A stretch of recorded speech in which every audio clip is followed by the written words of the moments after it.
उसमें हमने एक ये इक्वेशन की बात की थी, प्रोडक्शन बजट क्वांटिटी प्रोड्यूस्ड कैसे निकाली जाती है। इक्वेशन से हम पहले भी फेमिलियर हैं, प्रोडक्शन क्वांटिटी कैसे निकाली जाती है। डायरेक्ट मटेरियल बजट की बात की थी। डायरेक्ट मटेरियल बजट में हमने डायरेक्ट मटेरियल यूजेज कैसे मेजर करना है, production in units into direct material requirement per unit, यहाँ से यूजेज बजट आता है। और फिर यूजेज बजट से आप परचेज बजट कैसे बनाते हैं, आपने उसका तरीकाकार भी वही है, इक्वेशन है usage plus closing stock minus opening stock of raw material. ये direct material purchase budget quantity का आ जाता है। और अगर हमसे अमाउंट में परचेज बजट चाहिए तो क्वांटिटी जो हमने मेजर की है उसको प्राइस पर केजी से मल्टीप्लाई कर दें। तो ये 3 पॉसिबल कैलकुलेशन हैं जो डायरेक्ट मटेरियल से रिलेटेड हमें बजट्स में करनी पड़ सकती हैं। और इन तीनों कैलकुलेशन में कोई चीज़ हमारे लिए बिल्कुल इंटायरली न्यू नहीं है, इन तमाम इक्वेशन से हम फेमिलियर रहे हैं। जी, कोई सवाल कल के लेक्चर से कोई चीज समझ नहीं आई, पूछना चाहते हैं तो पूछिए।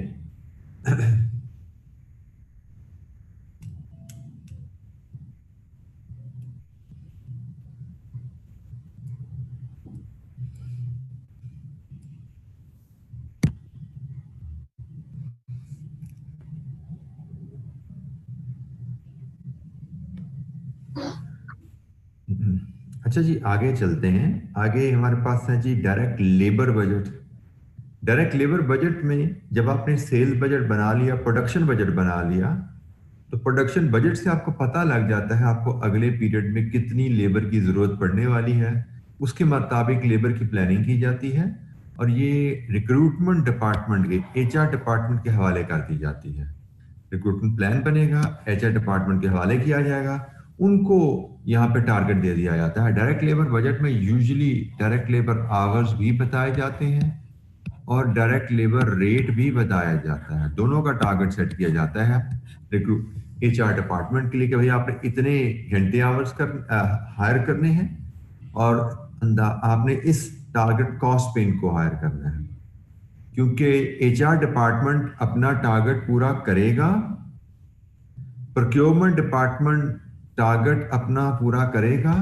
जिस तरह यहाँ पे भी प्रोक्योरमेंट डिपार्टमेंट को प्राइस का भी टारगेट दिया जाता है, क्वांटिटी का टारगेट भी है, प्राइस का टारगेट भी है। और ये यूजेज का केजीज पर यूनिट, ये प्रोडक्शन डिपार्टमेंट को टारगेट दिया गया है। तो अगर हम देखें, मैं सिर्फ मटेरियल और लेबर के रेफरेंस से बात करूं,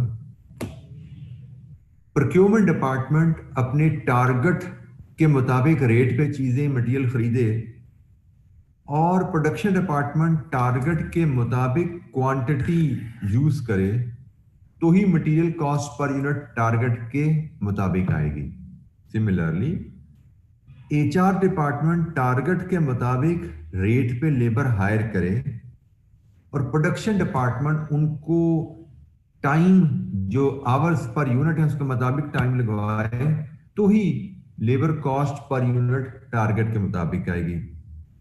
तो मटेरियल कॉस्ट, लेबर कॉस्ट, इस तरह तमाम कॉस्ट टारगेट के बराबर होंगी तो टोटल कॉस्ट कंपनी की टारगेट के मुताबिक हो पाएगी।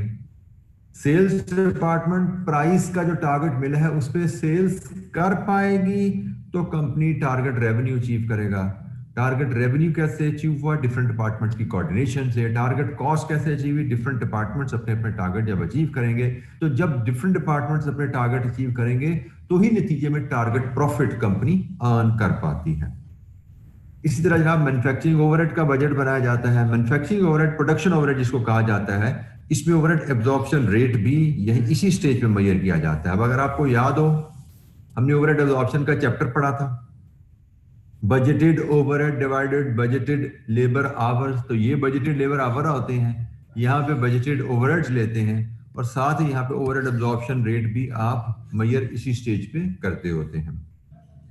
क्लोजिंग इन्वेंट्री का बजट बनाया जाता है, टारगेट रखा जाता है। इस पे कल भी हमारी बात हुई थी। क्लोजिंग इन्वेंट्री कितने यूनिट्स रखने हैं ये डिपेंड करेगा आपका लीड टाइम कितना है, आपकी यूजेज कितनी है, आपका सेफ्टी स्टॉक पॉलिसीज क्या है। उसके हिसाब से company ending inventory, year and पे जो इन्वेंट्री देखना चाहती है उसका बजट बनाती है। जब मटेरियल का हो गया बजट, लेबर का बजट हो गया, मैन्युफैक्चरिंग ओवरहेड का बजट हो गया, तो उसके बाद कॉस्ट ऑफ गुड्स मैन्युफैक्चर्ड का बजट आ जाता है। इन तमाम बजट्स को कंबाइन करके then cost of goods sold budget भी बनता है। Cost of goods sold budget, it's very simple. Cost of good manufactured, ये हमने ये निकाला नंबर 7 पे, plus ending inventory of finish goods minus opening inventory of finish goods. तो जनाब यहां से आपका कॉस्ट ऑफ गुड्स सोल्ड आ जाता है। इस इक्वेशन से भी आप फेमिलियर हैं, nothing no new for you.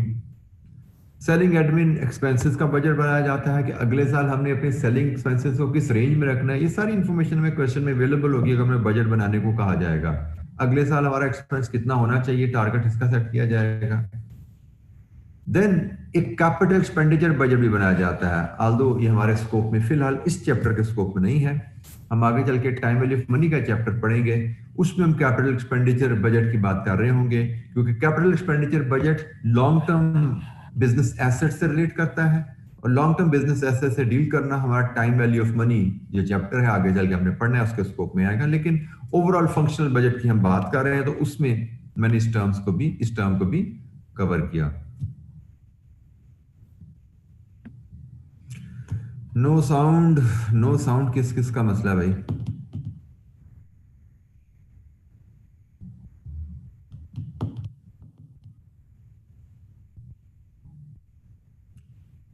बेटा इनको आपने एक बच्चे ने सवाल पूछा है इन चैप्टर्स को स्किमिंग कैसे करनी। ओके बेटा ठीक हो गया जी, साउंड उस बच्चे का भी।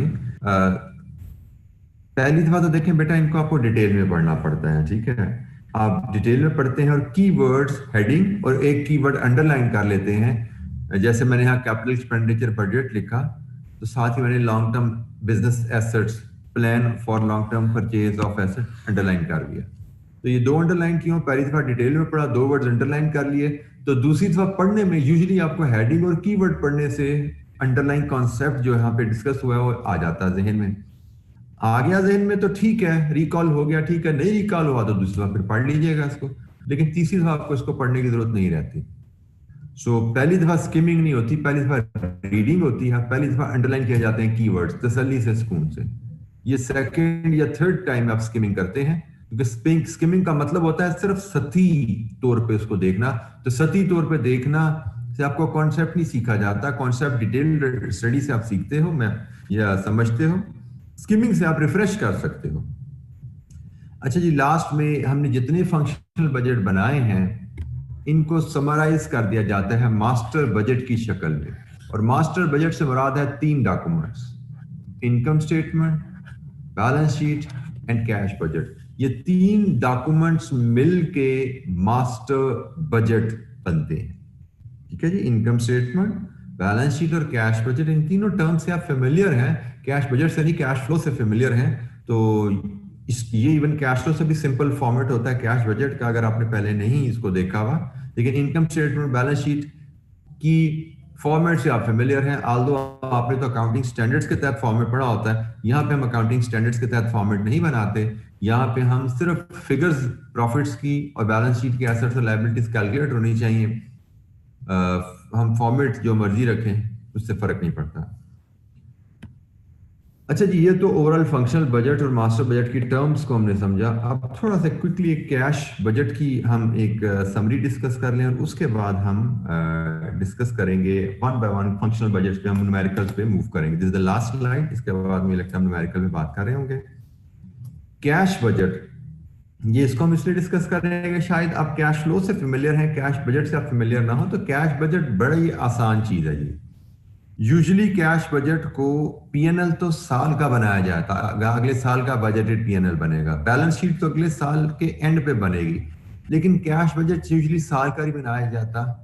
इसको साल की जगह मंथ या क्वार्टर में ब्रेक किया जाता है, या मंथली ब्रेकडाउन होगा 12 कॉलम में बनेगा कैश बजट, या क्वार्टरली ब्रेकडाउन होगा 4 कॉलम और 5वां पे टोटल का बन जाएगा, इस तरह बनेगा कैश बजट।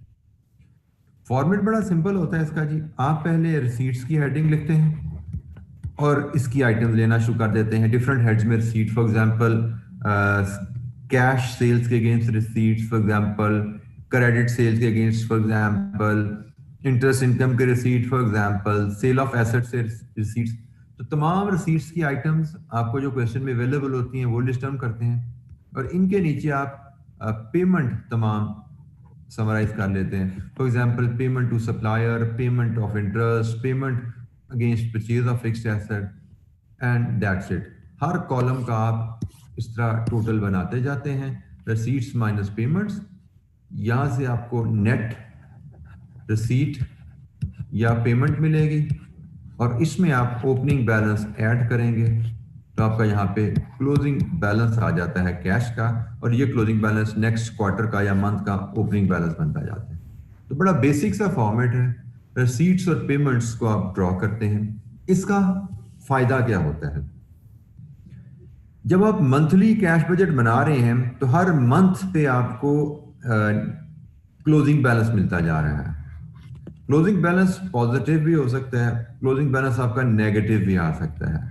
ये क्लोजिंग बैलेंस आपको बताता है कि कब आपके पास सरप्लस कैश होने वाला है और कब आपके पास कैश फ्लोज की शॉर्टफॉल आने वाली है। इन एडवांस आप बजट करके कैश फ्लोज के एक्सपेक्टेड बैलेंसेस जान लेते हो, और जब आपको पता है कि आपके पास कब सरप्लस आने वाला है, कब शॉर्टफॉल आने वाला है, तो आपके लिए मैनेजमेंट आसान हो जाती है। फॉर एग्जांपल, आपको पता लगा सरप्लस आने वाला है, आप कोई इन्वेस्टमेंट प्लान कर सकते हैं शॉर्ट टर्म 1-2 महीने की। आपको पता लगा शॉर्टफॉल आने वाली है, तो इस शॉर्टफॉल को एलिमिनेट करने के लिए आप हो सकता है अपनी कस्टमर से कलेक्शन को तेज कर लो, कस्टमर को कोई डिस्काउंट ऑफर करके पैसे ले लो ताकि ये शॉर्टफॉल ना आए, क्योंकि अदरवाइज अगर आप शॉर्टफॉल को मैनेज नहीं करते तो आपको बैंक से लोन लेने का बंदोबस्त करना पड़ेगा, which will have its own cost. तो आपको कैश फ्लो से आपको अंदाजा हो जाता है फ्यूचर में आपकी रिसीट्स एंड पेमेंट का पैटर्न क्या है, बैलेंसेस क्या आने वाले हैं, कब आपका सरप्लस फंड्स के पीरियड आएंगे, कब आपके पास शॉर्टेज के पीरियड आएंगे, and you can plan in advance कि हमने सरप्लस कैश फ्लोज को कैसे मैनेज करना है, शॉर्टफॉल ऑफ कैश फ्लोज को कैसे मैनेज करना है। जी जनाब, एनी क्वेश्चन? हमने फंक्शनल बजट्स और मास्टर बजट पे बात की, और मास्टर बजट में कैश बजट का एक फॉर्मेट शायद आपसे के लिए नया था, उसको हमने डिस्कस किया। Any question? ये तमाम जो बजटिंग की थ्योरी हमने पढ़ी है, जैसे मैंने पहले कहा, पहले तो आपको उसको डिटेल में पढ़ना पड़ेगा, कीवर्ड्स अंडरलाइन कर लेंगे। नेक्स्ट टाइम पढ़ते हुए आप सिर्फ कीवर्ड्स को ही रीड थ्रू करेंगे तो आपको कॉन्सेप्ट रिकॉल होना चाहिए। अगर पहली दफा अच्छा पढ़ा हुआ है और रिकॉल नहीं होता, जो कॉन्सेप्ट रिकॉल नहीं होता उसको दूसरी दफा भी पढ़ लीजिए, तो तीसरी दफा जरूर इंशाअल्लाह आपको स्किमिंग में ही रिकॉल कॉन्सेप्ट हो जाएगा। बट याद नहीं करना, मैं बार बार बोल रहा हूँ, रटे नहीं लगाने, आपको सिर्फ बार बार इनको पढ़ते रहना है जिससे आपके जहन में इनका स्केच आ जाए, क्योंकि हमने एग्जाम में सवाल नहीं आना कि 12 नंबर का हम ये फंक्शनल बजट के ऊपर नोट लिखें, ठीक है, या 6 नंबर का हम बजटिंग के प्रोसेस पे बात करें। हमें आएगा तो 3-4 नंबर का कोई नोट आ सकता है, लेकिन ज्यादा प्रोबेबिलिटी क्या है कि इन नरेशंस की एप्लीकेशन हमें शायद किसी क्वेश्चन में नजर आएगी।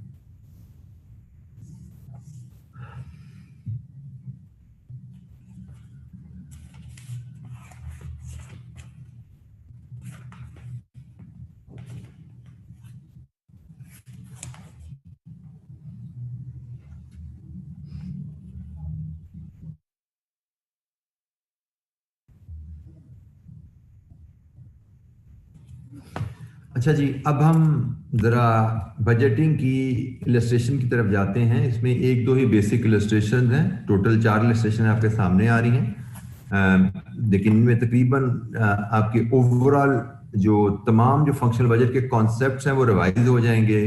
फंक्शनल बजट बेसिकली आपकी एक तरह की वर्किंग होती है। अगर आपको पीएनएल बजट बनाने को कहा जाएगा तो फंक्शनल बजट सेल्स के वर्किंग में फंक्शन सेल्स का बजट बन जाता है। आपको cost of goods sold PNL में चाहिए तो उसके लिए कॉस्ट ऑफ गुड्स सोल्ड की सारी वर्किंग बनानी पड़ती है, cost of goods sold budget आ जाता है। तो बेसिकली आप समझ सकते हो कि फंक्शनल बजट जो होते हैं वो पीएनएल और बैलेंस शीट और कैश बजट जो मास्टर बजट है उनकी वर्किंग नोट्स होते हैं, ठीक है। तो हम फंक्शनल बजट्स पे डिस्कशन स्टार्ट करते हैं और ग्रेजुअली फिर हम मास्टर बजट की तरफ जाएंगे। और एग्जाम में हमें जो क्वेश्चन आता है ना, यूजुअली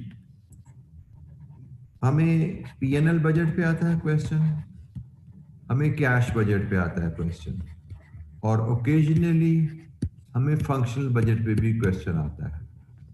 बैलेंस शीट बजट पे हमें कभी क्वेश्चन पास्ट पेपर में, रिसेंट पास्ट में मैंने पिछले 8-10 साल में मैंने नहीं देखा, ठीक है। तो फिर वही बात कि बैलेंस शीट जो बनानी है वो आपको इलस्ट्रेशन में ही 1 या 2 दफा आपको बनानी बताई जाएगी। पास्ट पेपर में आपको बैलेंस शीट से रिलेटेड शायद कोई सवाल ना मिले, शायद, मुझे जहां याद पड़ता है। तो फिर वही बात आ जाती है कि पास्ट पेपर बेस्ड रिवीजन नहीं करनी, पास्ट पेपर बेस्ड चले तो बैलेंस शीट बनाने की जो भी थोड़ी सी वर्किंग है वो आपके जहन से निकल चुकी होगी, और फिर एग्जाम में अगर आई तो आपको चैलेंज आ जाएगा। तो हम पहले तमाम फंक्शनल बजट पे बात करेंगे, पीएनएल बजट पे बात करेंगे, कैश बजट पे बात करेंगे, बैलेंस शीट को भी हम सीखेंगे। आल्दो ये एग्जाम में टेस्ट नहीं हुई लेकिन सिलेबस का पार्ट हमें कवर करना है। तो हम शुरू करते हैं सबसे पहले अब न्यूमेरिकल की तरफ मूव करते हुए इलस्ट्रेशन 5 से।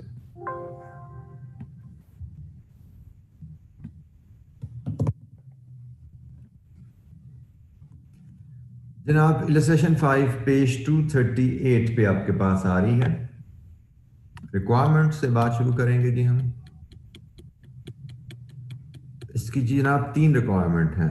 Produce following budgets for each of the quarter. हर क्वार्टर का हमें बजट बनाना है, साल के 4 quarter.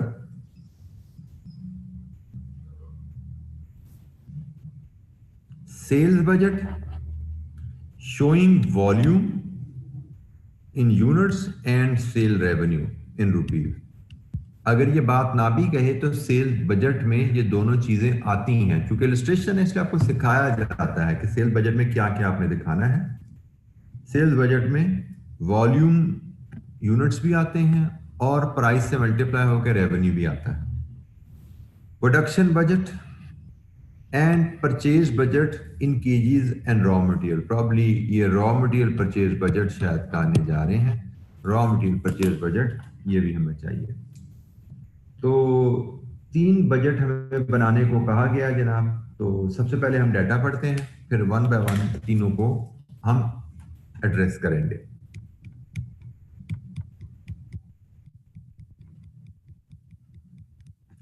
Illustration 5, Sheikh Limited produces a single product Sigma. The cost card of Sigma is as under। Cost card से मुराद एक यूनिट बनाने पे जो खर्चा लगता है उसका अंदाजा, उसकी वर्किंग। तो सिग्मा बनाने पे डायरेक्ट मटेरियल लगता है 18 रुपए का, 3 केजी 6 रुपए के हिसाब से। डायरेक्ट लेबर लगती है 20 रुपए की, 2 घंटे 10 रुपए के हिसाब से। फिक्स्ड ओवरहेड लगते हैं 4 रुपए के, 2 आवर 2 रुपए पर आवर के हिसाब से। अब यहाँ पे ये जहन में रखना है जब ये फिक्स्ड ओवरहेड है तो ये यकीनन ओवरहेड एब्जॉर्प्शन रेट है, ये प्रायर नॉलेज है, साथ साथ हमारा चलता जाएगा। तो 2 रुपए पर आवर शायद ओवरहेड एब्जॉर्प्शन रेट है, क्योंकि फिक्स्ड ओवरहेड पर आवर तो इनकर नहीं होते। अच्छा, ये कॉस्ट कार्ड आ गया यूनिट का। इसके बाद आगे चलते हैं जी। आगे चल के कहता है जी, Sheikh limited budgets on quarterly basis with each quarter consist of 13 weeks, sorry 5 working days per week. हर क्वार्टर में 13 वीक्स हैं और हर वीक में 5 वर्किंग डेज हैं। ये एक एक डिटेल नंबर्स की, स्टेटमेंट्स की पढ़ना बड़ी जरूरी होती है, क्योंकि मैंने आपको कहा बजटिंग में एज सच कोई स्टैंडर्डाइज्ड फॉर्मेट नहीं है, कोई स्टैंडर्डाइज्ड रूल्स या प्रिंसिपल्स नहीं है जो आपने पास से कैरी करने हैं या बुक से कैरी करने हैं। जो कुछ होगा इस सवाल में लिखा होगा। आपको सिर्फ पता होना चाहिए सेल्स बजट का मतलब क्या होता है। आपको सेल्स बजट का मतलब पता है, बाकी सब क्वेश्चन में मिलना है आपको। तो एनीवेज, उसने हमें क्वार्टर का मतलब बता दिया कि 3 हफ्ते और 1 हफ्ते में 5 दिन। Selling price is 56। नहीं जी, सेलिंग प्राइस भी आ गया हमारे पास। Sheikh limited incurs no other cost than those included in cost card. Cost card के अलावा कोई खर्चा भी नहीं होता। And Sheikh limited has a policy to maintain an inventory of finish goods. अब ये देखिए, फिनिश गुड इन्वेंट्री की पॉलिसी पे आ गई। At the end of each quarter, हर क्वार्टर के एंड पे, equal to 5 days demand of the next quarter. हर क्वार्टर एंड पे आपने इन्वेंट्री रखनी है। कितनी इन्वेंट्री रखनी है? अगले क्वार्टर की 5 दिन की सेल के बराबर। और यहां से आपको ये कनेक्ट होना चाहिए 5 दिन का मतलब होता है 1 वीक। 5 दिन का मतलब 1 वीक होता है। इसका मतलब आपने नेक्स्ट क्वार्टर की 1 वीक की सेल के बराबर क्लोजिंग स्टॉक रखना है। फॉर एग्जांपल Q2 की जो भी सेल्स हैं उसमें से 1 वीक की सेल्स के बराबर Q1 का क्लोजिंग स्टॉक होना चाहिए। Because of its perishable nature, it is not possible to hold raw material inventory. Raw material inventory आपने नहीं रखनी। Forecast sales units for the next 5 quarter ends are as follows. अगले 5 quarter ends की forecast sales दे दी गई हैं और हमसे कहा गया है कि भाई सेल्स बजट बनाओ। अब यहां पे तवज्जो कीजिएगा, सेल्स बजट में हमें क्या चाहिए? 4 क्वार्टर्स की हम बात कर रहे हैं। हमें सेल्स बजट के लिए इन 4 क्वार्टर का सेल्स क्वांटिटीज चाहिए और प्राइस चाहिए। तो प्राइस हमें नोट नंबर 2 में अवेलेबल है, क्वांटिटी की फोरकास्ट नोट नंबर 6 में अवेलेबल है। And the absence of any other information we will assume, in the absence of any other information we assume कि हमारी फोरकास्ट के बराबर ही बजट होगा। ठीक है जी। तो सबसे पहले सेल्स बजट की तरफ चलते हैं। क्वांटिटीज आ गई जनाब ये, और प्राइस आ गई ये, एंड फॉर्मेट हम ड्रॉ कर लेते हैं which should be very simple to draw, कोई डिफिकल्टी नहीं इसमें आनी चाहिए। हम बात करें इलस्ट्रेशन नंबर 5 की, उसके पार्ट ए की। 4 क्वार्टर हैं जिनकी हमें सेल्स बजट शो करना है। तो हम कोई भी फॉर्मेट इस्तेमाल कर सकते हैं। मैं इसको इस तरह ले लेता हूं कि 4 क्वार्टर हैं, तो Q1, Q2, Q3 and Q4। ये 4 क्वार्टर हो गए जी आपके।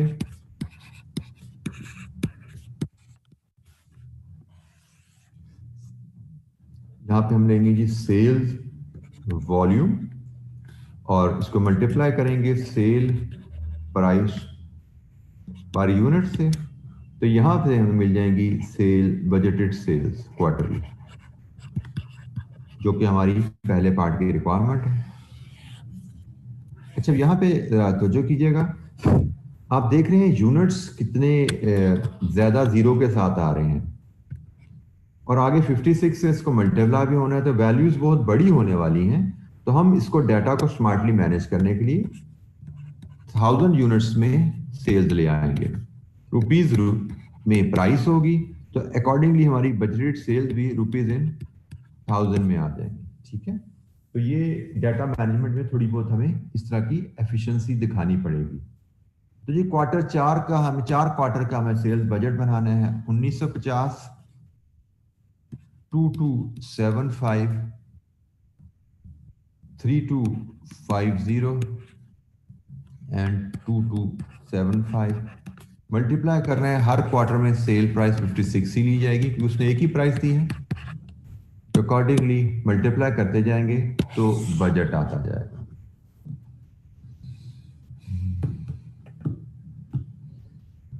नाइब अप्रोच लग रही है, कहां से नाइब अप्रोच लग रही है दानिश आपको? नाइब अप्रोच में होता है जो पिछले पीरियड की एक्चुअल सेल है वो नेक्स्ट पीरियड की फोरकास्ट बन जाती है। तो यहाँ पे तो पिछले पीरियड की सेल्स आपको पहले यहाँ पे पता नहीं है और उसके बाद हर पीरियड में सेल बदल रही है, सेम नहीं है, तो नाइब कैसे हुई? एनीवे जी, पहले पीरियड की सेल्स है जी 109,200, दूसरे क्वार्टर की सेल 127,400, तीसरे क्वार्टर की सेल 182,000, चौथे क्वार्टर की सेल 127,500। जी जी, लीजिए जी सेल बजट हमारा तैयार। This is cell budget. उसने कहा सेल बजट बनाइए जिसमें यूनिट्स भी दिखें और रुपीस भी नजर आए। तो जैसा क्वेश्चन ने डिमांड किया वैसे हमने उसको डाटा प्रेजेंट कर दिया। और यही चीज मैंने आपको बजटिंग में सिखाई थी कि जवाब कैसे बनना है ये क्वेश्चन में लिखा होगा। शुक्रिया। शुक्रिया बेटा 127,400। जी, जवाब कैसे बनना है ये सवाल में ही बताया गया होगा। अब और उस के लिए कुछ बेसिक इक्वेशन हमें आनी चाहिए।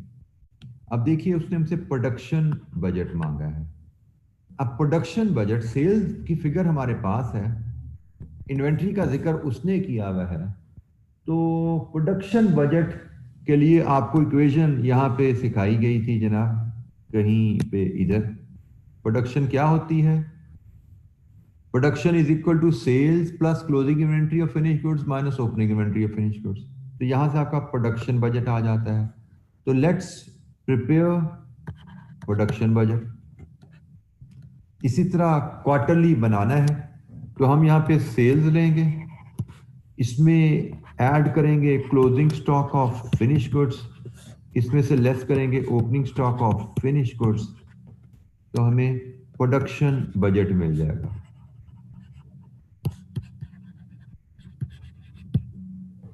इसी तरह 4 क्वार्टर्स में हमने ये प्रोडक्शन बजट बनाना है, तो let's draw 4 lines for the 4 quarters.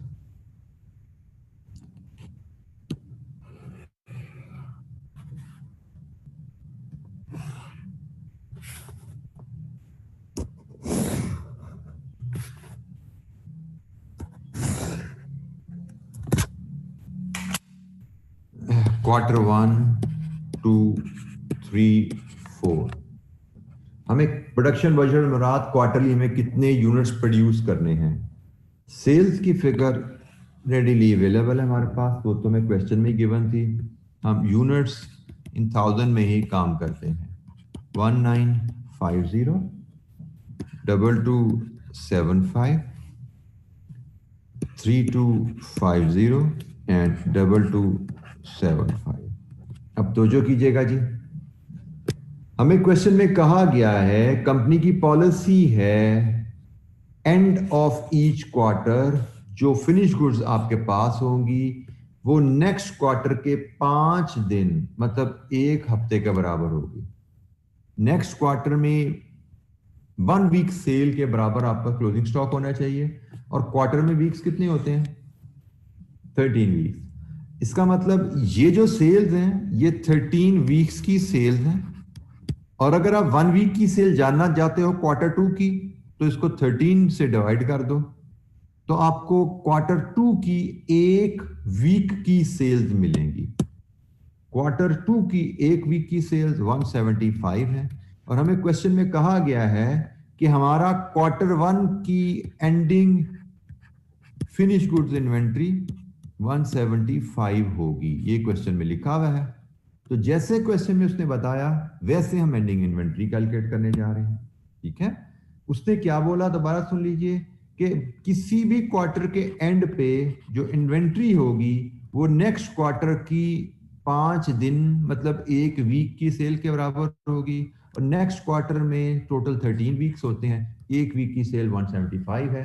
तो क्वार्टर 1 की ending inventory of finish goods quarter 2 की 1 वीक की सेल के बराबर मतलब 175 यूनिट्स। तो हम इसके लिए एक वर्किंग 1 बना लेते हैं जिसमें हम एंडिंग इन्वेंट्री कैलकुलेट करते हैं। एंडिंग इन्वेंट्री कैलकुलेट करते हैं। क्वार्टर 1 की एंडिंग इन्वेंट्री होगी क्वार्टर 2 की सेल्स 2275 डिवाइड विद 30, आप लोगों ने कैलकुलेट करके दिया मुझे 175। क्वार्टर 2 की एंडिंग इन्वेंट्री होगी क्वार्टर 3 की sales 3250 divide with 13,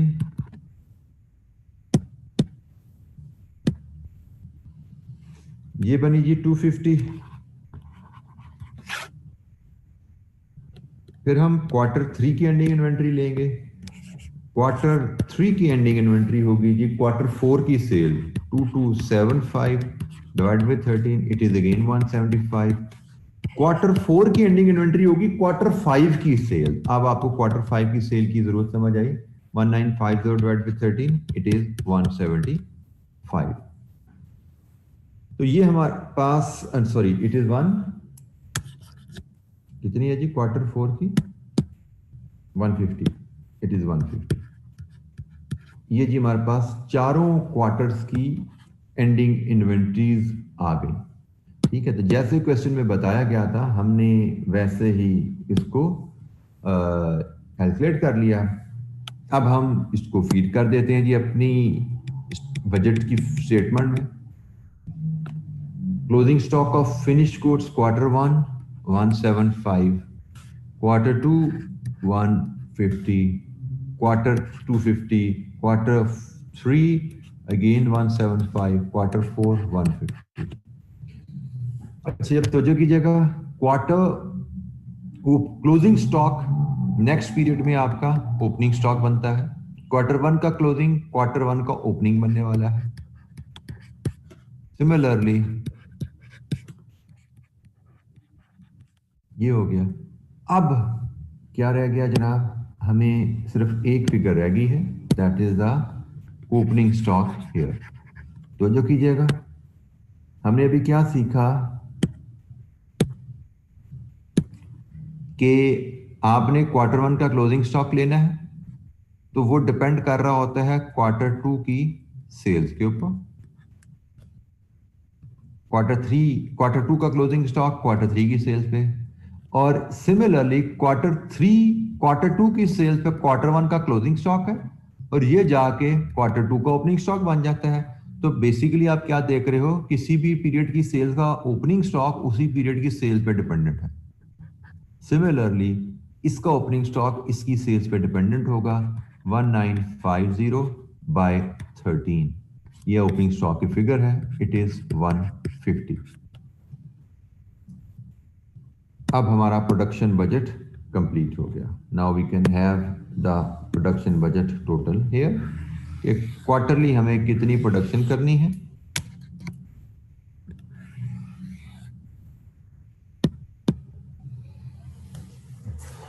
quarter 1 1975, quarter 2 2350, quarter 3 3175, quarter 4 2250। ये जी हमारा बजट तैयार हो गया प्रोडक्शन का। पार्ट बी था हमारा प्रोडक्शन बजट बनाना। प्रोडक्शन बजट के लिए एक सिंपल सी इक्वेशन है जो हमने कहीं अर्लियर स्टडीज में सीखी हुई है, उसको हमने यूज किया और प्रोडक्शन की फिगर सेल्स और opening closing stock of finished goods को एडजस्ट करके वर्कआउट कर ली। Any question?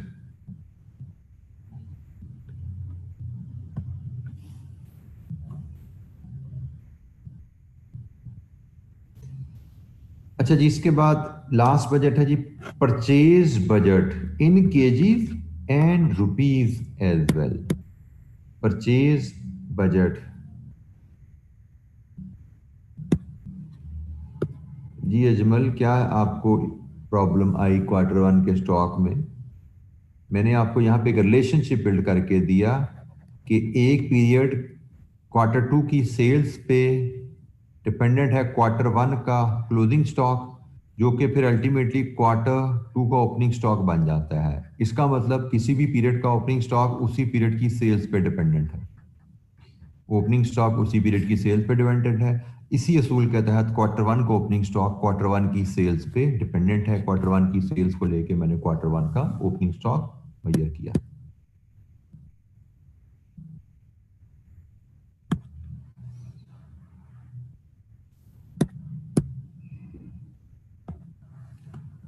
अच्छा जी,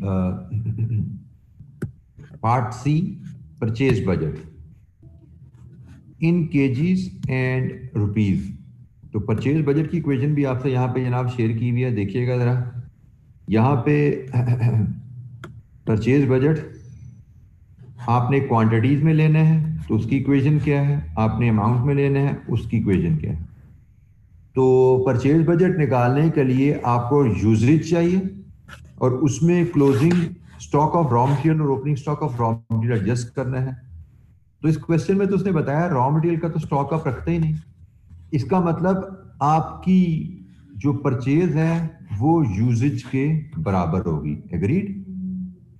तो आपने परचेज क्वांटिटी निकालनी है तो आप यूजेज क्वांटिटी निकाल लीजिए इस इक्वेशन के मुताबिक।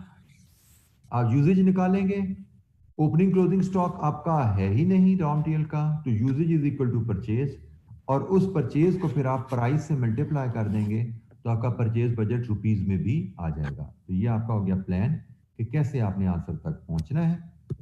अब हम इसकी एग्जीक्यूशन पे चलते हैं।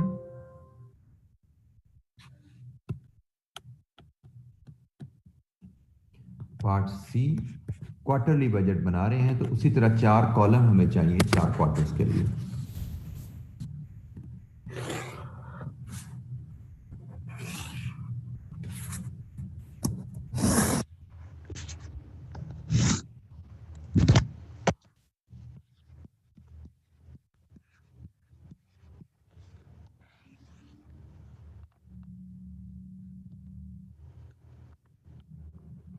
जी, प्रोडक्शन बजट, हमें यूजेज बजट बनाना है, तो यूजेज होता है production budget.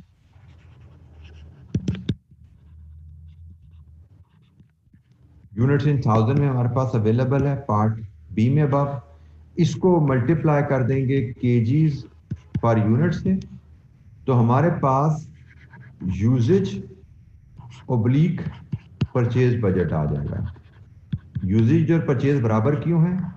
As no inventory of raw material is maintain. ठीक है जी, इसलिए यूजेज ओब्लिक परचेज बजट हमारा एक ही बराबर होगा, और ये चूंकि यूनिट्स इन थाउजेंड है तो ये केजीज इन थाउजेंड में आने वाला है। प्रोडक्शन बजट पार्ट बी से हम कैरी करते हैं।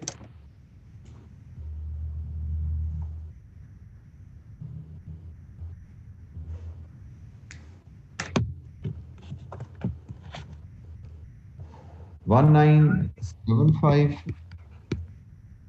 2350 3175 एंड 2250, और केजीज पर यूनिट ये हमें कॉस्ट कार्ड में बताया गया है 6 केजी पर यूनिट। तो 6 6 6 6 मल्टीप्लाई करेंगे तो हमें मिलता है, sorry sorry 3 KG per unit, जी माय मिस्टेक, 36 तो रुपीज है, it is 3 KG per unit, it is 3 KG per unit. 3 KG into 6 rupees है, तो 3 केजी पर यूनिट है।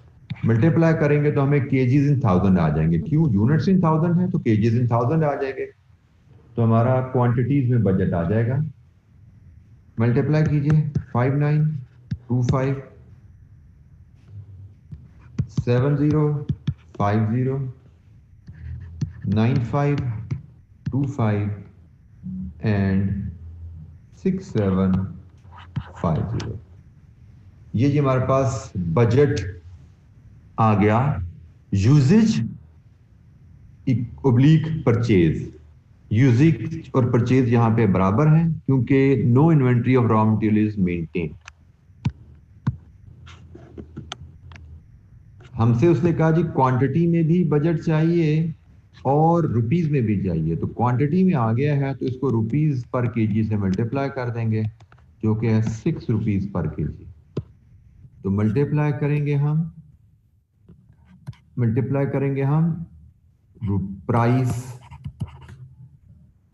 Of material which is rupees per KG, और इससे हमें मिल जाएगा परचेज बजट। और ये परचेज बजट चूंकि केजीज इन थाउजेंड में था तो ये रुपीज इन थाउजेंड में ही आ जाएगा। ठीक है जी, लीजिए जी बजट हमारा तैयार हो जाएगा। यहां से हमारी प्राइस पर केजी 6 है, 6 से मल्टीप्लाई करना है हर क्वांटिटी को, तो बजट हमारे पास अवेलेबल हो जाएगा। जी मल्टीप्लाई करके देखते जाइए। पहली फिगर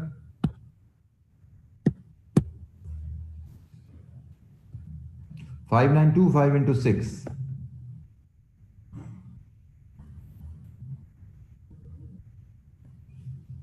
3550।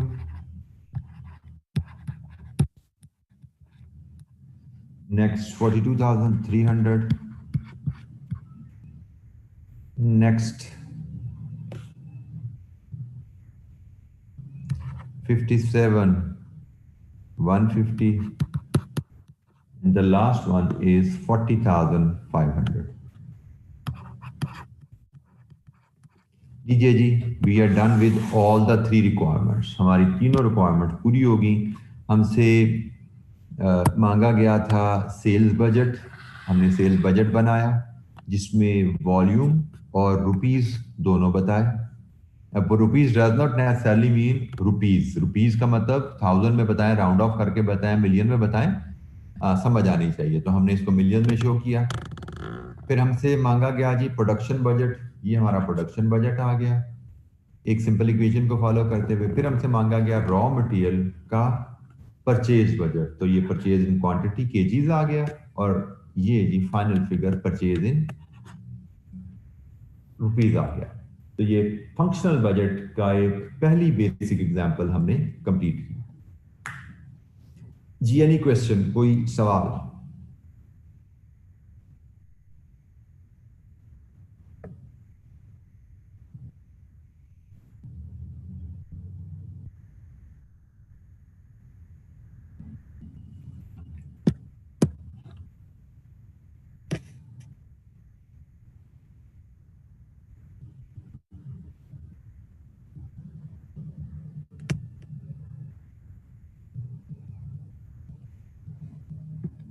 बेटा किस 150 की बात कर रहे हैं यार?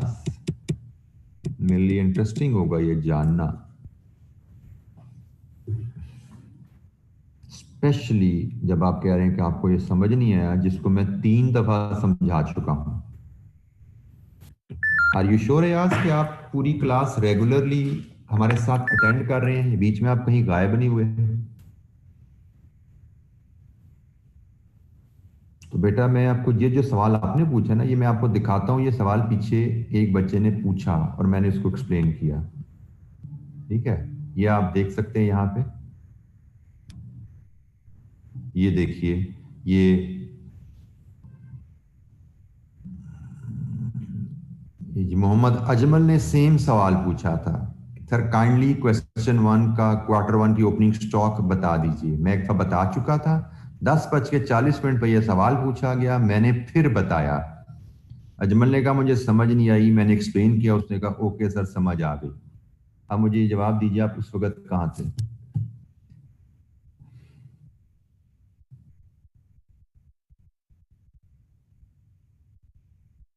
आप याद अगर उस वक्त प्रेजेंट थे जब मैं समझा रहा था और आप सुन रहे थे, आपको समझ नहीं आई थी, तो आपने उस वक्त मुझसे क्यों नहीं पूछा? मुझे पहले इस चीज का जवाब दीजिए।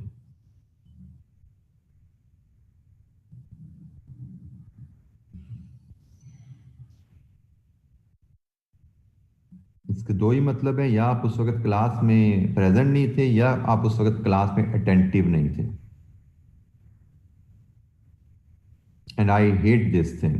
मैंने आपको क्लास में मिसाल दे के एक बात समझाई थी कि बेटा एक मैं चीज आपको बता के हटाऊं कि ये पेन का रंग काला है, उसके बाद आप दोबारा मुझसे पूछें कि सर पेन का रंग बता दें। और मैंने ये अयाज जो आपने जवाब दिया कि मैं नोट कर रहा था, इसका भी मैंने एक आपको जवाब बताया हुआ है कि जब टीचर बोल रहा होता है तो आपने टीचर को सुनना होता है, क्योंकि टीचर आपको जो बात बोल रहा है वो आपको समझाने के लिए बोल रहा है। मतलब मैं कोई ऐसी बात नहीं बोलूंगा जिसको आप मिस भी कर दो तो आपका कोई नुकसान ना हो। लतीफे तो मैं सुनाता ही नहीं हूँ, बहुत से स्टूडेंट को मुझसे गिला है।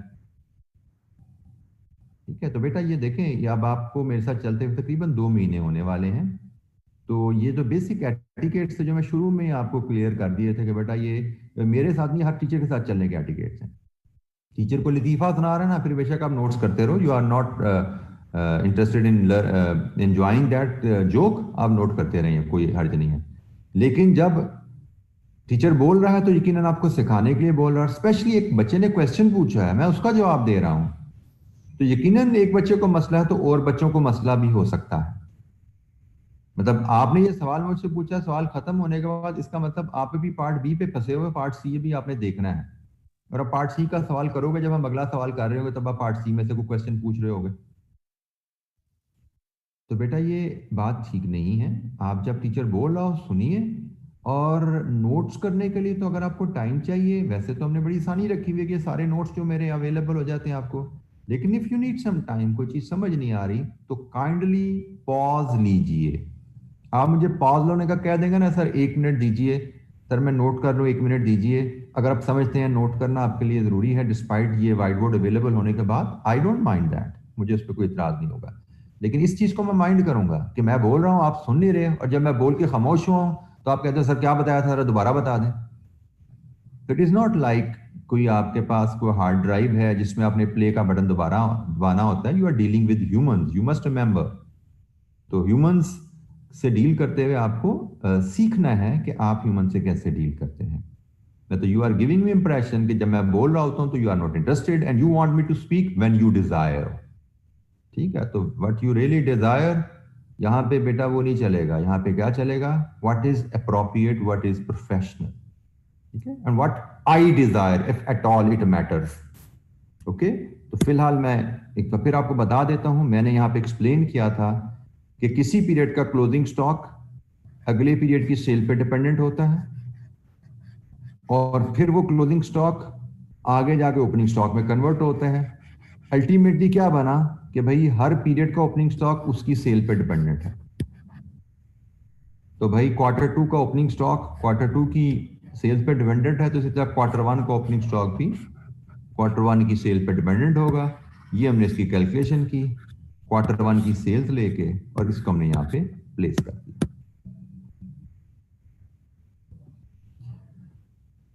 जी, फोरकास्ट एस्टिमेट ही होता है, और मैंने आपको यहाँ पे एक जुमला बोला था पढ़ाते हुए कि बजट यहाँ पे चूंकि अवेलेबल नहीं है, तो हम अज्यूम करेंगे फोरकास्ट ही बजट है।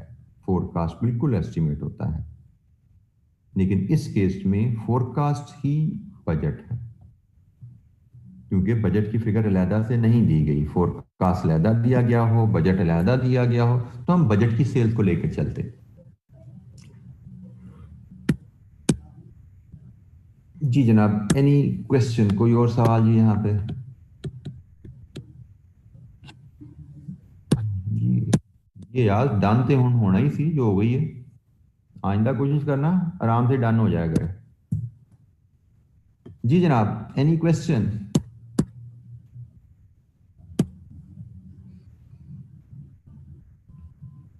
कोई सवाल?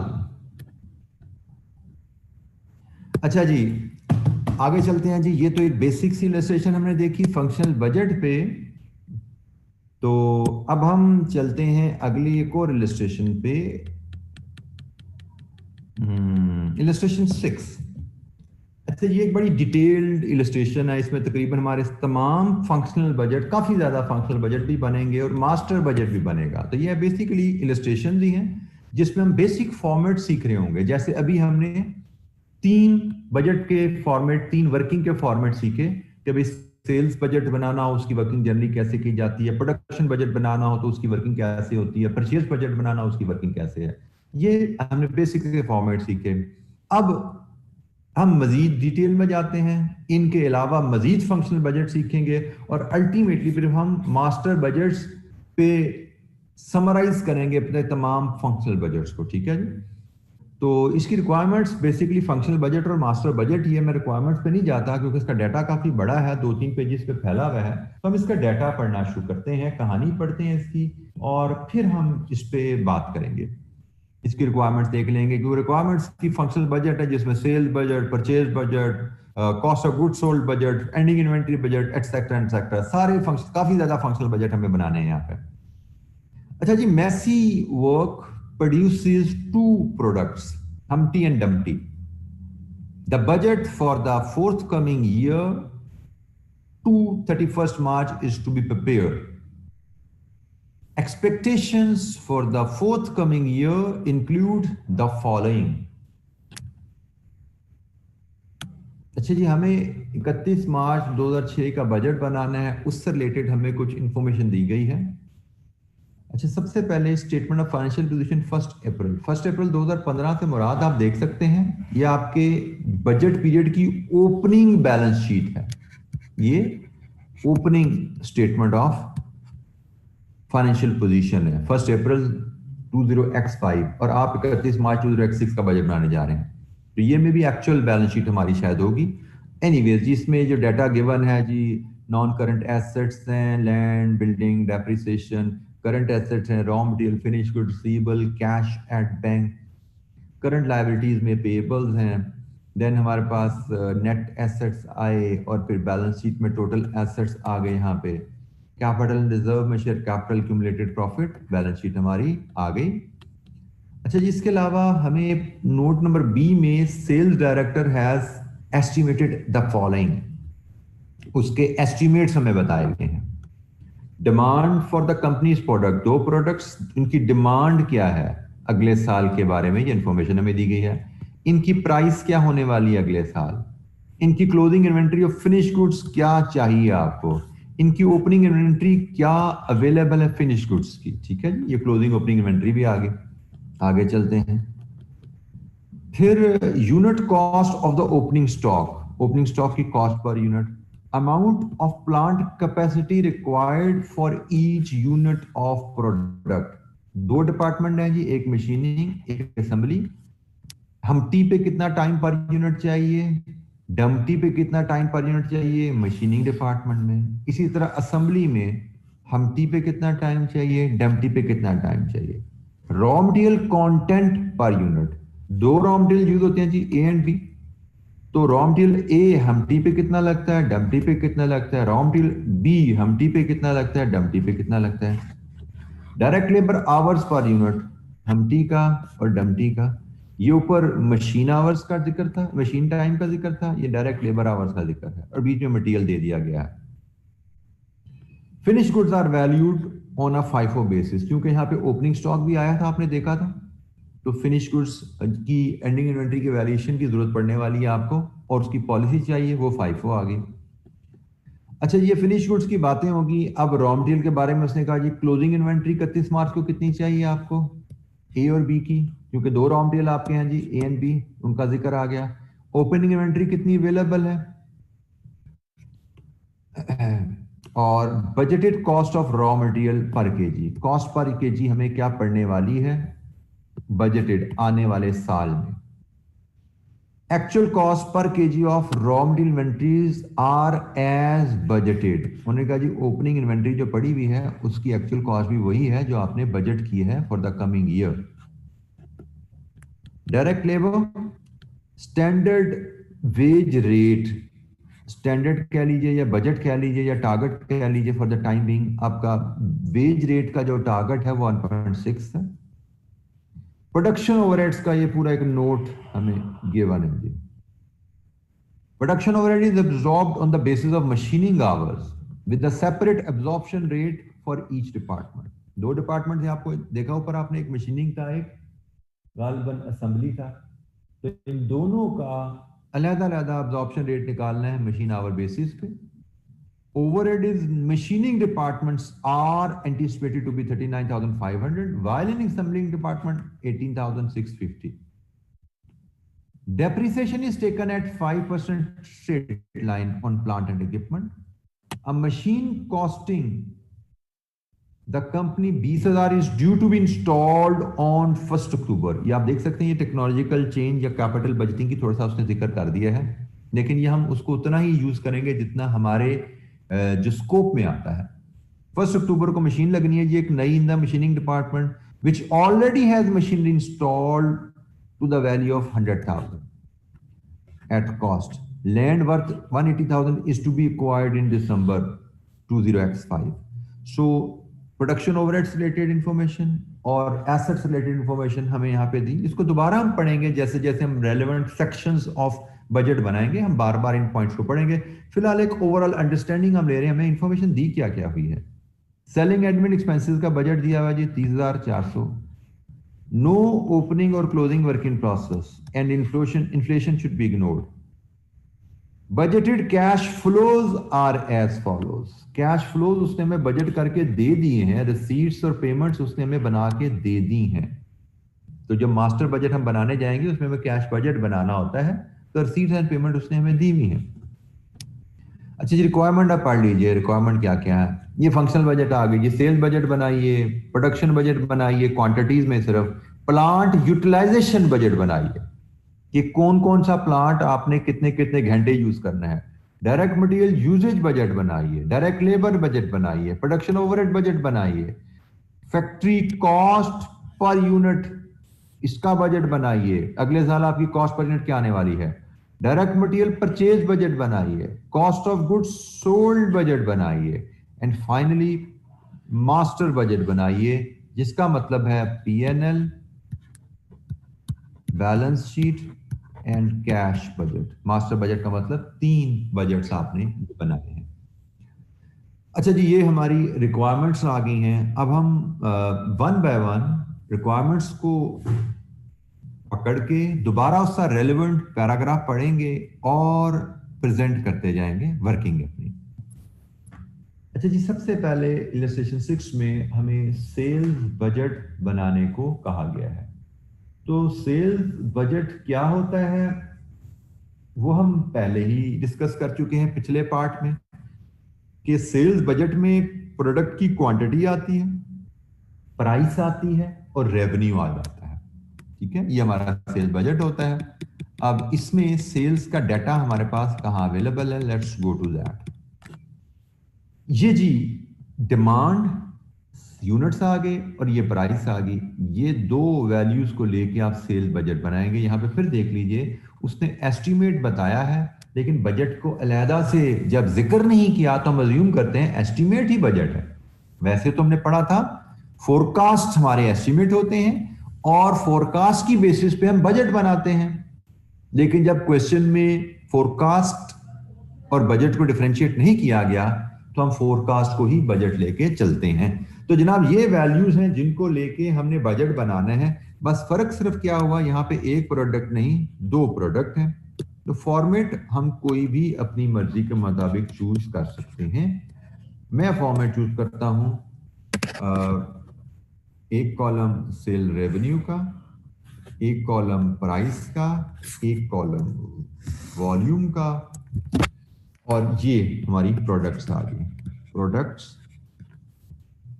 Cell units, price rupees per unit, और यहां पे revenue budgeted sales, budgeted sales ये रुपीस में।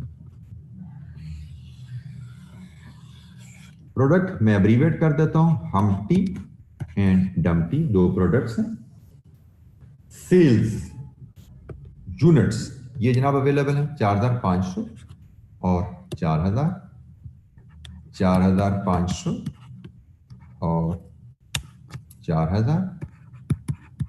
इनकी प्राइस ये भी नोट नंबर बी में B2 में अवेलेबल है 32 एंड 44, 32 एंड 44 मल्टीप्लाई करेंगे तो हमारे पास रेवेन्यू आएगा 144,000, 176,000 and the total is 320,000। ये जी हमारा sales budget, part A sales budget हो गया।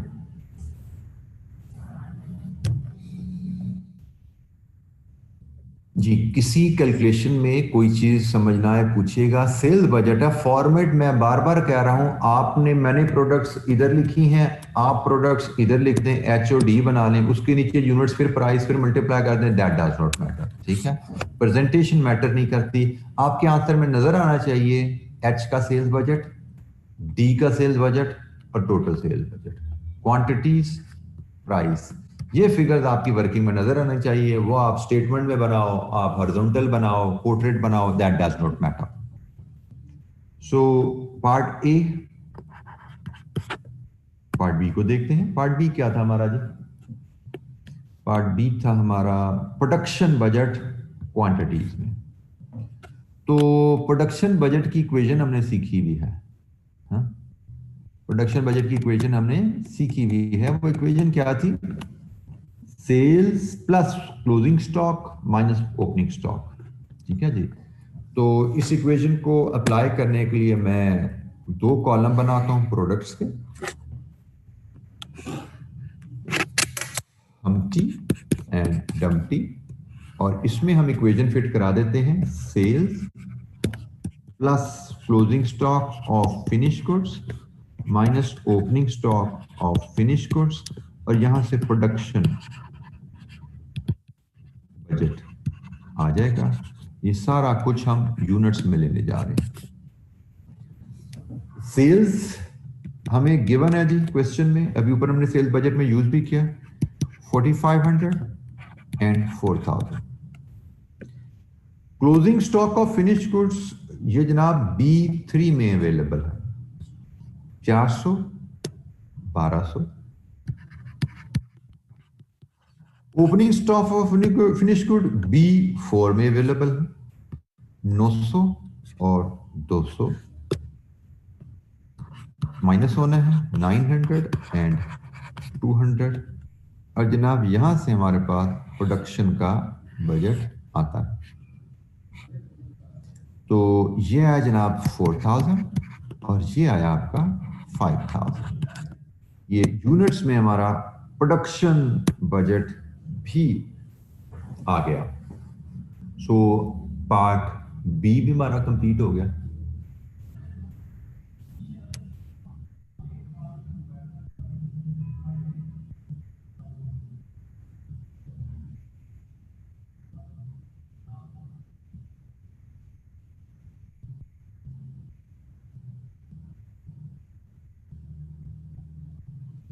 जी एनी क्वेश्चन, कोई सवाल?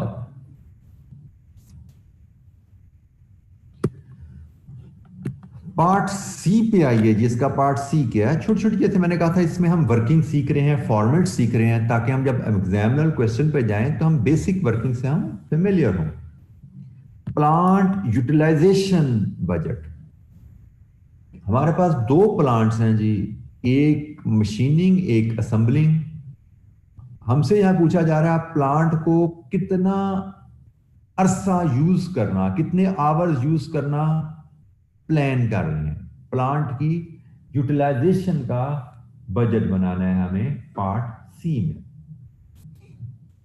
तो इसका फॉर्मेट अगर हम थोड़ा सोचें तो दो प्लांट्स हैं, दोनों प्रोडक्ट्स, यहां पे देखें ना, ये इंफॉर्मेशन हमें नजर आ रही है प्लांट यूटिलाइजेशन के ऊपर। यहां पे जी ये प्लांट यूटिलाइजेशन पे हमें इंफॉर्मेशन B6 में नजर आ रही है। मशीनिंग असेंबली में पर यूनिट टाइम प्रोडक्शन पे कितना लगने वाला है, और हमने प्रोडक्शन करनी कितनी है वो भी हमारे पास है। दोनों प्लांट्स पे टाइम लगना है, तो मुझे लगता है कि हम हर प्लांट के 2 कॉलम बनाएंगे। 2 कॉलम असेंबलिंग प्लांट के, मैं इनको एक्सप्लेन करता हूं कैसे मैं ये डिजाइन कर रहा हूं। 2 कॉलम मशीनिंग प्लांट के और 1 कॉलम होगा प्रोडक्शन के, क्योंकि हमारी प्लांट यूटिलाइजेशन प्रोडक्शन पे डिपेंड करेगी। अब ये फॉर्मेट देखिए हमारी क्या है। प्रोडक्ट वाइज हम प्रोडक्शन देखेंगे हमें कितनी करनी है, और उसके हिसाब से हम मशीनिंग में आवर पर यूनिट और टोटल आवर्स बना लेंगे। इसी तरह असेंबलिंग में हम our per unit and total our बना लेंगे। ये हम दोनों प्रोडक्ट्स हमटी और डमटी की वर्किंग बनाएंगे, और ये हमारा ओवरऑल प्लांट यूटिलाइजेशन का बजट आ जाएगा कि हमने असेंबलिंग कितने आवर यूज करना है, मशीनिंग कितने आवर यूज करना है। ये हमारा मशीनिंग प्लांट यूटिलाइजेशन बजट का फॉर्मेट है। मैं फिर कह रहा हूं, फॉर्मेट पे हमें लिबर्टी होती है। हमें सिर्फ ये फिगर बतानी है जी, मशीनिंग ने इतने घंटे अगले साल इस्तेमाल होने हैं, असेंबलिंग ने इतने घंटे अगले साल इस्तेमाल होने हैं, वो जिस मर्जी फॉर्मेट हम कैलकुलेट करते हैं। तो डाटा लेके आते हैं जी। हमटी की प्रोडक्शन अगले साल, क्योंकि प्लांट यूटिलाइजेशन डिपेंड करना है प्रोडक्शन पे, सेल्स पे नहीं, तो हमने प्रोडक्शन से फिगर शुरू की। हमटी के बनाने हैं 4000 यूनिट्स, डमटी के बनाने हैं 5000 units. Let's talk about हमटी in machining. हमटी पे मशीनिंग में लगने हैं 15 मिनट। तो 15 मिनट हैं, तो आवर्स में कितना बना जी? 15/60 कर दो, ये आवर्स बन जाते हैं। ये आवर पर यूनिट बन गए, ठीक है जी। 15/60 किया मैंने, तो आप यहाँ पे इसको इस तरह लिखना चाहें या आप इसको ऐसे भी लिख सकते हैं। मैंने जब एक एक लाइन छोड़ के लिखा हुआ है तो 15/60 करके 0.25 आवर्स मैं यहीं पे बना सकता हूं। तो जनाब टोटल आवर्स मशीनिंग डिपार्टमेंट में जो हमटी पे काम होना है वो 1000 है। Units into hour per unit 1000। Similarly machining department में डम्पटी पे कितना काम होना है?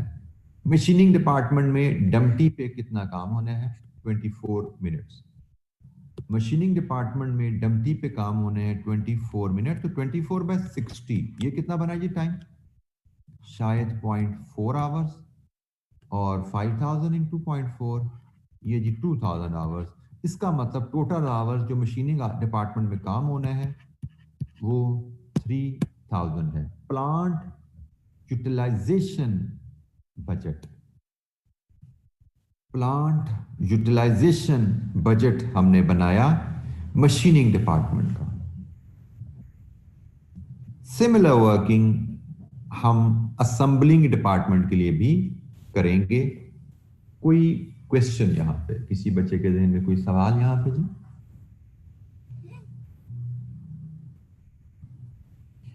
सिमिलर वर्किंग आप असेंबलिंग डिपार्टमेंट के लिए कर लीजिए। असेंबलिंग डिपार्टमेंट में 12 मिनट और 18 मिनट, हमटी के 12 और डम्पटी के 18, तो 12/60 और 18/60। तो आवर्स में this is 0.2 and this is 0.3।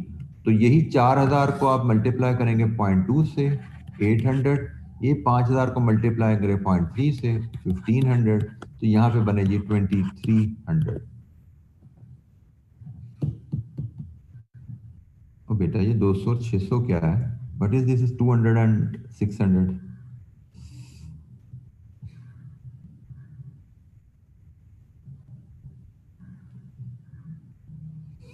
जी बेटा टोटल असेंबलिंग डिपार्टमेंट का यूटिलाइजेशन बजट 2300। तो ये हमारा जी प्लांट यूटिलाइजेशन बजट तैयार हो गया। Any question? कोई सवाल?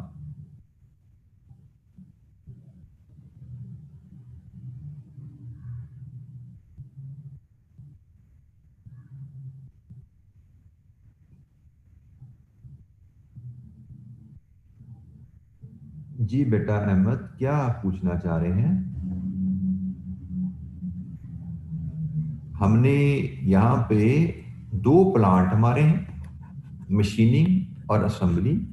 हम अगले साल इनको कितना इस्तेमाल करेंगे ये हमने कैलकुलेट किया है। हमने बताया कि हमने जो प्रोडक्शन करनी है उसके हिसाब से, जो हमने प्रोडक्शन करनी है उसके हिसाब से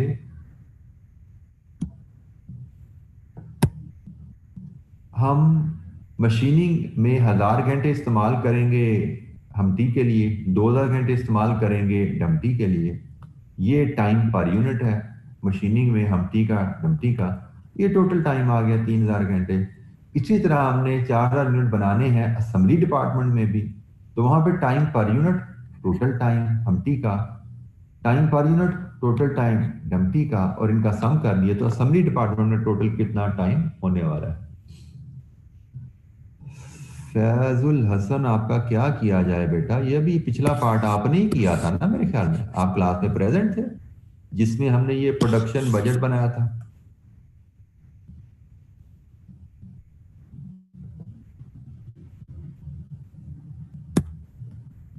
मुझे क्यों लगता है कि अक्सर बच्चे क्लास में सो जाते हैं।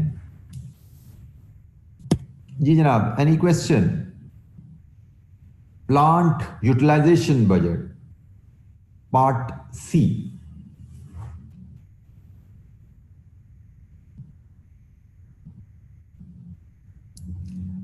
अच्छा जी पार्ट नेक्स्ट पे चलते हैं। क्या है जी नेक्स्ट पार्ट?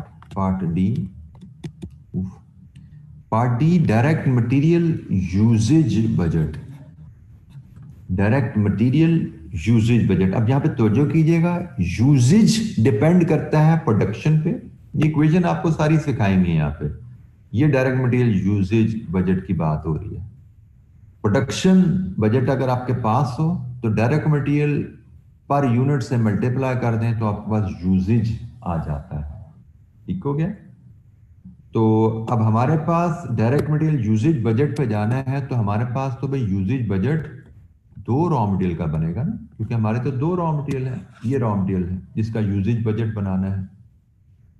तो जिस तरह हमने प्लांट का यूजेज बजट बनाया है दो प्लांट से, बिल्कुल उसी फॉर्मेट पे मुझे लगता है हम रॉ मटेरियल का यूजेज बजट बना सकते हैं, क्योंकि दो रॉ मटेरियल। तो पार्ट डी में हम रॉ मटेरियल यूजेज बजट बनाएंगे सेम फॉर्मेट पे। दो कॉलम रॉ मटेरियल ए के, एक पर यूनिट और एक टोटल। दो कॉलम रॉ मटेरियल बी के, एक पर यूनिट और एक टोटल। और यूजेज डिपेंड करती है प्रोडक्शन पे, ये कॉलम प्रोडक्शन। ठीक है।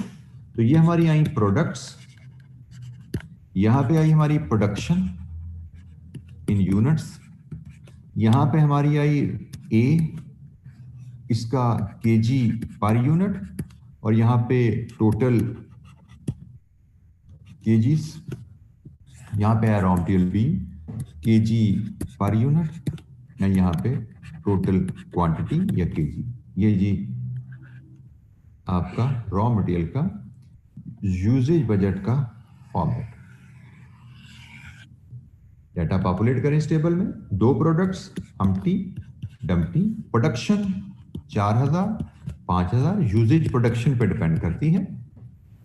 ए की कंजम्पशन क्या है?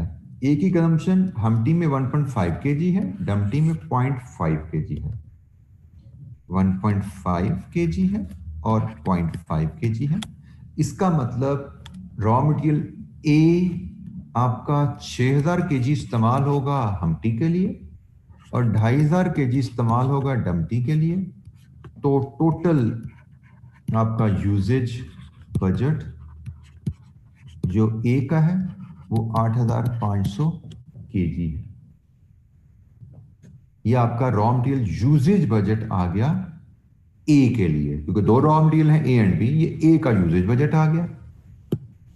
अब बी पे देखिए, तो ये जनाब बी का डाटा है 2 केजी हम्टी के लिए, 4 केजी पर यूनिट डम्टी के लिए। 2 केजी हम्टी के लिए और 4 केजी पर यूनिट डम्टी के लिए, तो यूनिट से मल्टीप्लाई करेंगे 8000 केजी और 20000 KG. Total raw material B आपका जो यूज होना है वो 28000 केजीज यूज होना है।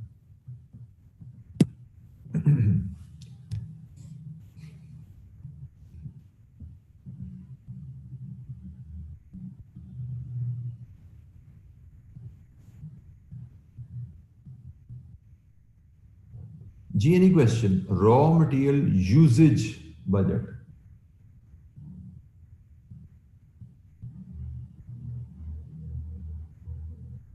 दो रॉ मटेरियल्स, दो यूजेज की वैल्यूज। जिस तरह पिछले पार्ट में दो प्लांट थे तो प्लांट यूटिलाइजेशन बजट, दो प्लांट थे 2 आवर्स हमने निकाले थे 3000 और 2300। Any question?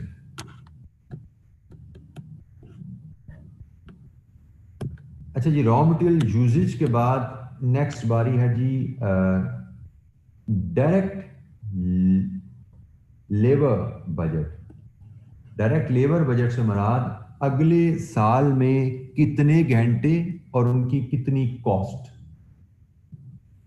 ये हमने मेजर करना है। डायरेक्ट लेबर बजट से मुराद कितने घंटे अगले साल हमने डायरेक्ट लेबर का यूज करने हैं और उनकी कितनी कॉस्ट हमें पड़ने वाली है।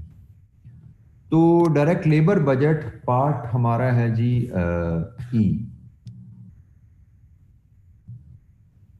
जी बेटा, कौन सी वर्किंग चाहिए जुल्करनैन आपको? ये पार्ट डी अभी हमने किया, वो तो सामने नजर आ रही है। किस वर्किंग की आप बात कर रहे हैं?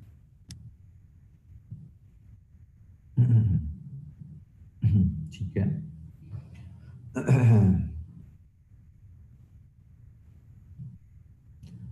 अच्छा, पार्ट ई पे हमें अब बात करनी है, जिसमें डायरेक्ट लेबर बजट बनाने को कहा गया है। ठीक है। तो डायरेक्ट लेबर बजट, हमें लेबर की इंफॉर्मेशन कहां दी गई है? क्वेश्चन में जरा देखें हम। ये जी लेबर की इंफॉर्मेशन दी गई है, लेबर आवर्स पर यूनिट बताए गए हैं हमें। यहां से हम यूनिट्स हमें प्रोड्यूस कितने करने हैं वो पता है, आवर पर यूनिट पता लग गए तो लेबर आवर्स टोटल आ जाएंगे। और ये डी में आइए तो यहाँ पे रेट भी हमें पर आवर अवेलेबल है। ठीक हो गया। तो लेबर का बजट बनाना है तो हमें टोटल आवर्स भी बताने हैं और टोटल कॉस्ट भी बतानी है। तो उसका फॉर्मेट कैसे बनता है, कुछ हम इस तरह ले लेते हैं कि हम लाते हैं प्रोडक्शन यूनिट्स। प्रोडक्शन यूनिट्स को हम मल्टीप्लाई करेंगे आवर्स पर यूनिट से तो टोटल आवर्स आ जाएंगे। फिर आगे लाएंगे हम रेट, प्रोडक्शन यूनिट्स को आवर्स से मल्टीप्लाई किया टोटल आवर्स, फिर आगे लाएंगे रेट, तो टोटल आवर्स को रेट से मल्टीप्लाई किया तो कॉस्ट आ जाएगी। हमारा फॉर्मेट क्या है, यहां पे हम लेंगे प्रोडक्ट्स, यहां पे हम लेंगे प्रोडक्शन यूनिट्स में, यहां पे हम लाएंगे आवर पर यूनिट, यहां से मिल जाएंगे हमें टोटल आवर्स और फिर मल्टीप्लाई करेंगे रुपीस पर आवर से, तो यहां से मिल जाएगी हमें लेबर कॉस्ट रुपीस में। ठीक है जी, ये हमारा फॉर्मेट है जिसपे हम लेबर का बजट प्रेजेंट कर देते हैं।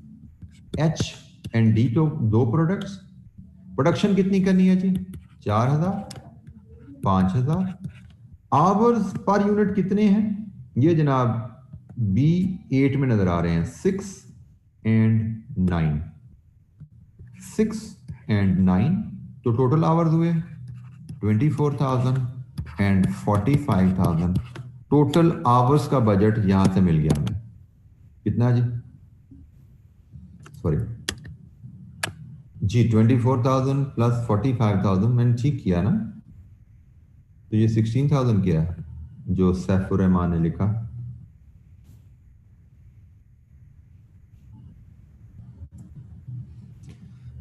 जी बेटा टोटल कीजिए 69,000, ये आपके लेबर आवर्स का बजट बन गया और रेट आपको गिवन है 1.60, मल्टीप्लाई कर दीजिए रेट से तो ये आपका लेबर कॉस्ट का बजट बन जाएगा 24,000 into 1.6,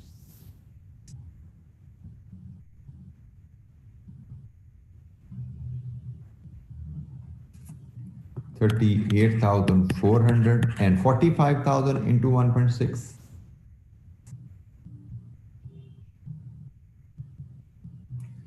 72,000 and then the total 110,400। ये लीजिए जी आपका लेबर का बजट भी आ गया, डायरेक्ट लेबर का बजट। जी कोई सवाल?